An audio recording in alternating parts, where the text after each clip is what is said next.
Master minds commerce చదవాలనుకునే 10th inter విద్యార్థుల తొలి ఎంపిక. ఈ అంశాన్ని ఎలా చూస్తారు? భర్తల ముందు భార్య పిల్లల ముందు భర్తను దారుణంగా కాల్చి చంపిన ఆ నీచులని భరతం పట్టడమే ప్రధాన లక్ష్యంగా ఎన్నుకున్నది భారత ప్రభుత్వం. ఈ దేశ ప్రధానమంత్రి గారు మోడీ గారు భారతదేశం అంతా కూడా హర్షిస్తుండ్రు.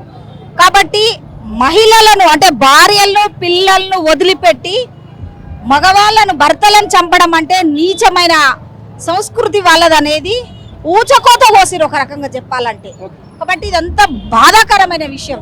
అంటే భర్త ముంగట పిల్లల ముంగట ఒక బాధను మిగిలిచ్చిరు. కాబట్టి ఆ బాధ ఏందో వాళ్ళకు తెలవడం కోసమే ఒక టెస్ట్ చేసి వదిలిపెట్టిరు ఈ దేశ ప్రధానమంత్రి సైనికులు.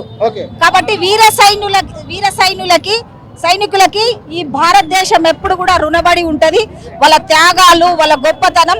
వీర సైనికులు అంటే ఈ భారతదేశాన్ని కాపాడే బిడ్డలు. కానీ మోడీకి పోయి చెప్పుకో మీరు హిందువుల అంటూ కూడా మతమడికి మరి కాల్చారంటే ఎంత ధైర్యం చేస్తుంటారు? అదే కదా, అంటే అది ధైర్యం అనుకోవద్దు. అది ఒక నీచమైన ఆ సంస్కృతి. అది ధైర్యం అనబడదు.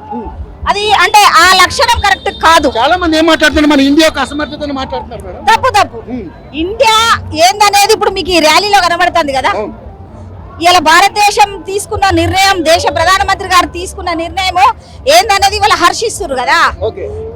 ఒకవైపు టర్కీ, ఒకవైపు చైనా, ఈ రెండు దేశాలు కూడా కవ్వింపు చర్యలకు ఇంకా పాల్పడుతూ ఉన్నాయి. వాళ్ళకి సహాయ సహకారాలు అందిస్తా ఉన్నారు. మేడం ఒక స్టడీ దీనికి ఏ సమాధానం చెప్తారు? ఎవరు ఏది చేసినా దీన్ని ఖండించవలసిందే. ఎందుకంటే పౌరులను కాపాడే బాధ్యత భారత ప్రభుత్వాన్ని ఉంటది. ఈ భూమి మీద పుట్టిన ప్రతి పౌరుని కాపాడే బాధ్యత ఉంటది. కాబట్టి దాంట్లో భాగంగానే ఆ నిర్ణయం తీసుకోవడం జరిగింది. ఇప్పటికైనా ఒక మనిషిని చంపే హక్కు, అధికారం ఎవరిచ్చారు వాళ్ళకి? అవునా కాదా? కాబట్టి ఇవాళ మోడీ గారు తీసుకున్న నిర్ణయం, సైనికులు తీసుకున్న నిర్ణయం చాలా గొప్పదని హర్షిస్తుండ్రు. దాంట్లో చనిపోయిన సైనికులకి ఏ విధంగా మీరు నివాళులర్పిస్తారు? తప్పకుండా బొడిగే శోభక్క గాలన్నగా వీర మరణం పొందిన వీర జవాన్లకి మేము సల్యూట్ కొడుతున్నాం. నిజంగా వాళ్ళ త్యాగానికి చాలా అసలు ఒక మాట కూడా మాట్లాడాలంటే ధైర్యం సరిపోతలేదు. ఎందుకంటే చిన్న పిల్లలు కూడా తెగించిర్రు ఈ భారతదేశ పౌరుల కోసం. అదే విధంగా ఒక ఆడబిడ్డల బొట్టు పసుపు కుంకుమను కాపాడాలని ఒక సంకల్పంతో ఫైట్ చేసింది. కాబట్టి వీర సైనికుల త్యాగం ఎన్నడూ కూడా గొప్పది. ఆపరేషన్ సింధూర్ పేరుతో భారతదేశం ఈ విధంగా చేసినందుకు చాలా మంది హర్షాతిరేకాలు వ్యక్తం చేస్తా ఉన్నారు. ఇప్పుడు మీరు కూడా కదా, మీరు కూడా ఇప్పుడు వాళ్ళు చనిపోయిన వాళ్ళ అంటే ఆ మహిళలు మీ అక్క చెల్లెళ్ళు అనుకొని మీరు కూడా భావిస్తారు కదా. ఇవాళ మీడియా కూడా బ్రహ్మాండంగా సపోర్ట్ చేస్తుంది కదా.